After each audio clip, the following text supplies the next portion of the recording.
Paqja me ju miq, ndjekës të këtij kanali dhe ju vëllezër dhe motra në Krishtin. Mirë se u gjetëm edhe në këtë seri. Dhe unë para se të filloj dua të kërkoj ndjes nëse ka zhurma që janë përreth. Unë zakonisht regjistroj këtu në një park, pasi lutem. Dhe këtu ka zogj përreth, ka dhe zhurma, ndonjëherë frynera.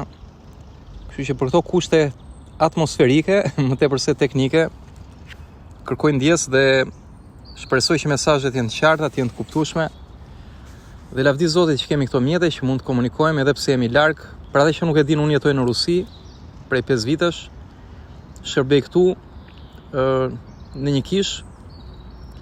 Por zemra ime mbetet në Shqipëri, sepse Zoti aty deshi që unë të lindja. Dhe si të krishterë besojmë që asgjë nuk është pa një arsye, nuk ka rastësira në jetë. Dhe mesazhi që do doja të ndaja me ju sot ka të bëjë pikërisht me atë që shkruhet tek libri i Predikuesit, kapitulli 7, vargu 20. Dhe na thuhet që nuk ka në fakt asnjë njeri të drejtë mbi tokë që bën të mirën dhe mos të mëkatoj. Pra fola pak për veten, por kur një njeri shpirtëror, një besimtar flet për veten e tij, zakonisht ai nënkupton atë që Zoti ka bërë në jetën e tij. Siç na thot shkrimi, nëse dikush krenohet për diçka, le të krenohet me atë që Perëndia ka bërë me të. Dhe pse e themi këtë? Sepse ky varg na thot që në tokë, pra në botë, edhe njeriu i drejtë, pra njeri që duket i drejtë, edhe njeri që duket i mirë, pra njeri i mirë që në pamje, në famë, në dëshmi të mirë, na thuhet që edhe këta njerëz të mirë dhe të drejtë në fakt janë mëkatar. Pra para Zotit jemi që të gjithë mëkatar, këtë thot shkrimi. Nuk ka asnjë të njeri thot të drejtë apo të mirë në tokë që bën të mirën, thot, dhe të mos mëkatoj. Dhe pse është kjo e vërtetë, të dashur miq? Sepse kemi thënë që e vërteta do na bëj të lirë, ne këtë besojmë. Dhe vërteta është fjala e Perëndisë. Perëndia ka folur me njeriu përmes profetëve, apostujve dhe na flet edhe sot me fjalën e tij. Është pikërisht mëkati, të dashur miq, dhe sot do doja të ilustronim pak mëkatin për ta bërë më të kuptueshëm. Pra folëm pak për këto mjete teknologjisë, më falni që po komunikojmë, dhe lavdi Zotit që i kemi. Dhe ky komunikim po bëhet në një smartphone. Pra unë po regjistroj këtë zë teksa lexoj fjalën e Perëndisë. Duke ditur që dikush nga ju, dhe për mua nuk ka rëndësi se sa, sikur edhe një njeri ta dëgjoj këtë mesazh, për mua është arritje dhe Zoti ta bekoj, sepse çdo njeri ka vlerë të vyer para Perëndisë, në sytë e Perëndisë. Ka vlerë shumë të veçantë. Sepse Perëndia, mos harrojmë, e ka krijuar njeriu sipas shëmbulltyrës së tij, si imazhit të tij. Perëndia që është krijuesi i universit, ka krijuar dhe njeriu në një ditë me kafshët, pra në ditën e 6, na thotë te libri i Zanafillës në Bibël, por nuk e krijoi si kafshët. Pra nuk jemi një lloj kafshë, siç na mësojnë mësimet e rreme filozofike apo sekulariste. Njeriu është qenie krijuese. Dhe fal tyra atributeve krijuese që krijuesi i ka dhënë, njeriu ka krijuar dhe teknologjinë. Dhe para se të krijonte smartphone-in, ka krijuar kompjuterin. Dhe ne dimë që nga kompjuteri dhe telefoni u krijua ky lloj shartimi, ky lloj hibridi, që kemi kompjutra, më falni, telefona kompjuterik, ose thënë ndryshe smartphone-a, pra telefona inteligjent, por që në fakt nuk ka inteligjencë aty, ka thjesht janë dhënë atributet e kompjuterit. Dhe nëse mendojmë pak për kompjuterin, dhe këtu mund ta ilustrojmë pak dhe të dalim tek virusi. Pra kompjuteri është një pajisje që, si të thuash, glabëron, xhiron, përpunon me një fuqi marramëndse informacione kolosale. Me një shpejtësi fenomenale. Dhe jo vetëm kaq e përpunon informacionin, po edhe e përllogarit, e analizon, e krahason dhe shfaq dhe rezultatet e tij në moment. Dhe tashme që kësaj teknologjie është shtuar dhe inteligjenca artificiale, përftyroni sa e shpejt është kjo dinamik, ky përpunim, ky procesim. Por ama njeriu ka inteligjencë më të lartë se kjo, sepse njeriu është krijuesi këtyre mjeteve. Pra e kuptoni sa e lartë është inteligjenca jonë, të dashur miq. Inteligjenca artificiale është artificiale. Kryen algoritma, kryen përpunime, përllogaritje. Kurse ne krijojmë. Pse? Sepse inteligjenca artificiale nuk ka shpirt, ne kemi shpirt. Dhe shpirti është nga Zoti. Por kthehemi te kompjuteri, që po fillon po na duket i vjetër tani kompjuteri me këto arritje teknologjike, lavdi Zotit. Si mund të ishte jeta pa kompjuterin? Mund ta imagjinojmë moment, nëse nuk do kishim kompjuterin. Pra një moment ta imagjinojmë si do ishte jeta jonë. Ndoshta nuk do kishim as të mundësi komunikimi që kemi sot, lavdi Zotit. As YouTube-in, as to kanale.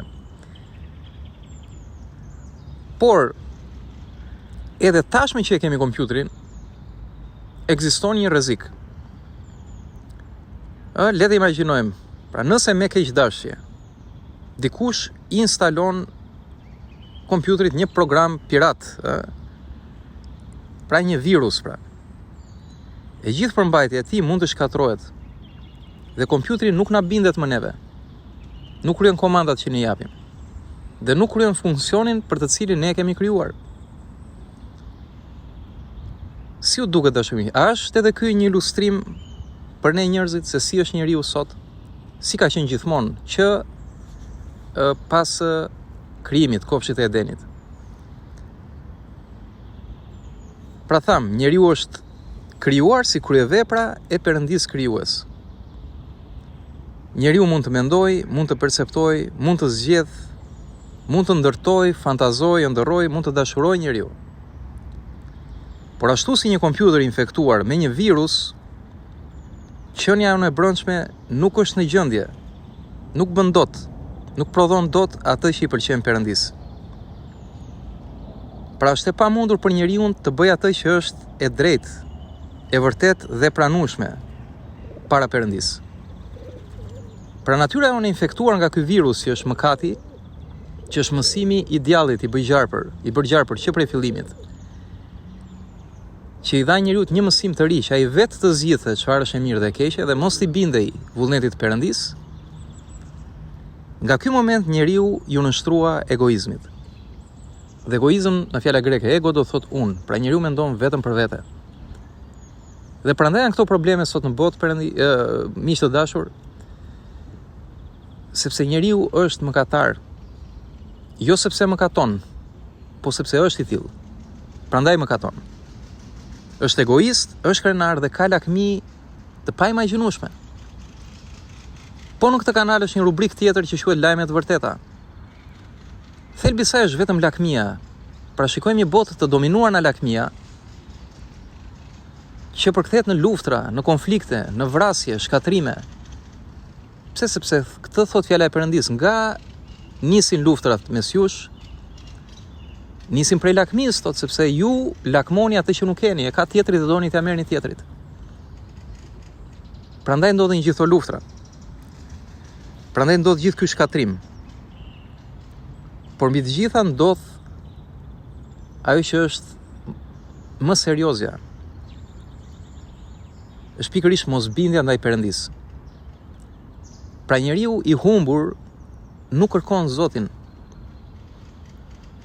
Sa e trisht është kjo, domethënë. Krijuesi të krijon, siç krijojmë ne atë kompjuterin, dhe sikurse kompjuteri infektuar me këtë virus nuk na bindet neve, nuk bën funksionin që ka, as ne të krijuar nga krijuesi nuk kryejm atë që krijuesi dëshiron që ne të kryejm dhe ai na ka thënë çfarë dëshirojmë. Të duam atë dhe të duam dhe tjetrin si veten tonë. Kaq na kërkon Zoti. Na kërkon gjën më të lehtë për të bërë, po sa të vështirë kemi ne të duam. Pra ne, të cilët u krijuam për t'i shërbyer krijuesit, për të nderuar krijuesin ton, jemi infektuar me virusin e mëkatit. Dhe gjykimi përfundimtar i Perëndis është mbi ne. Pra jemi nën këtë dënim të madh, sepse kemi dënuar vetveten. Dhe nuk duam që të duam. Kjo është e vërteta.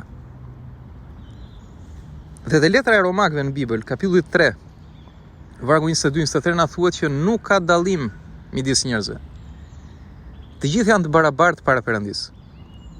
Pse? Sepse të gjithë kanë mëkatuar dhe kanë rënë në lavdia e tij. Pra nuk mund të marrim pjesë në lavdinë e Perëndis, sepse kemi rënë në mëkat. Dhe masa e madhe e kësaj bote dëshiron të jetoj pa Zotin. Dhe mua më keqardhje më duhet ta them që edhe në krishterrim ka njerëz që shkojnë në kish gjithë jetën dhe jetojnë jetën e tyre si pa Zotin.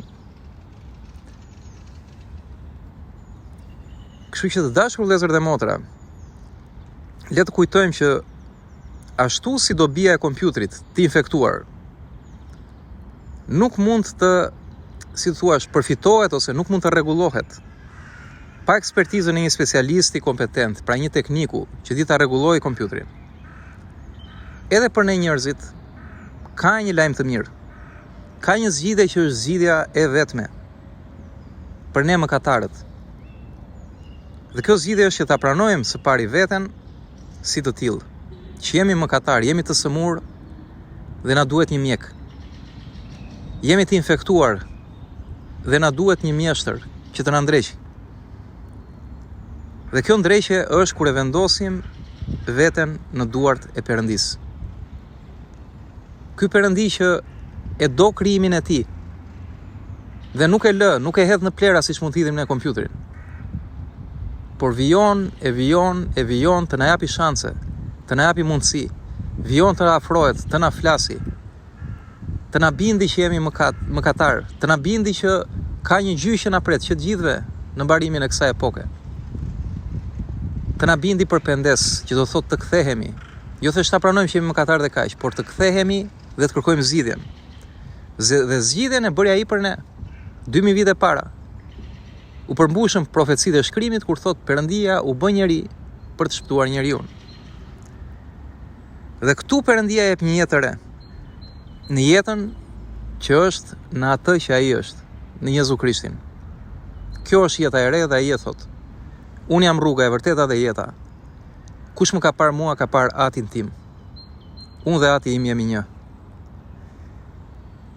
Prandaj dhe apostulli që shkruan te 2 Korintasve, kapitulli 5, vargu 17-18, që dikur ishte i infektuar, ishte i ndar, po edhe pse ishte fetar, ai nuk jetonte me Zotin, siç thash për ata besimtarë që jetojnë pa Zotin. Madje e përsekutonte kishën. Kur ai pati pendesën, pati këtë takim me Perëndin, me Krishtin e ringjallur, ai shkruan: Nëse dikush është në Krishtin, ai është një krijesë e re. Gjërat e vjetra kanë kaluar, ja, të gjitha gjërat janë bërë të reja. Kush është në Krishtin është një krijesë e re. Po jo ndryshe, po është një krijesë e restauruar. Siç restauroi kompjuteri, që thamë. Pa kthehet njeriu në imazhin e Perëndis, kthehet njeriu në shëmbullimin e Perëndis, siç e krijoi Perëndia që prej fillimit. Kjo është krijesa e re. Krijesa që duhet të ishte para se të mëkatonte. Dhe Krishti është modeli i vetmi pa mëkat, që mori në kryq mëkatet tona.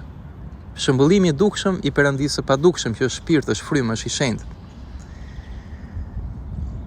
Dhe le ta mbyllim këtë mesazh të dashur miq me vazhdimin e vargut të 2 Korintasve, ku na thon: tani të gjitha gjërat janë nga Perëndia, të gjitha janë nga Perëndia, i cili na pajtoi me veten e tij nëpërmjet Jezu Krishtit.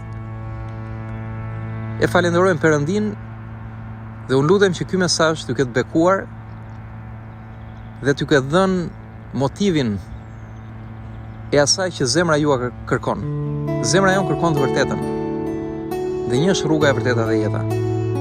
Kërkojeni atë me gjithë zemër dhe ai do t'ju shfaqet. E do t'ju kënaq, e do t'ju bekoj. Paqe vëllezër dhe Zoti t'ju bekojë.